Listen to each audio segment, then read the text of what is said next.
Привет, мои дорогие! В данном видео я расскажу, как приготовить очень простое, но эффективное средство против кашля. Это средство помогает очень быстро снять симптомы сухого кашля, который возникает во время простуд, гриппа. Это средство облегчает состояние ребенка во время сильного сухого кашля. Буквально уже после первого дня применения ребенку становится легче и кашель у него уменьшается. Для приготовления лекарства вам понадобится лук и сахар. Для маленького ребенка достаточно одной такой большой луковицы. Луковицу очистить и порезать на небольшие кусочки.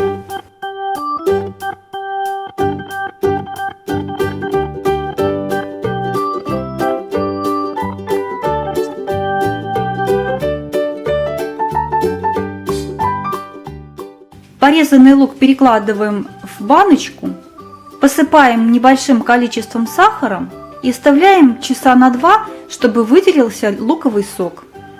На такое количество лука, я думаю, хватит 1-2 столовых ложек сахара. Ну вот, лекарство готово. Видите, там образовалась такая вот жидкость. Если хотите, можете сироп слить. Давать сироп ребенку 3 раза в день. Если у ребенка очень сильный кашель, бывает такой вот, ребенок все кашляет, такое ощущение, что вот-вот выплюнет легкие. Тогда сироп можно давать каждый час. И этот луковый сироп дает облегчение уже в первый день.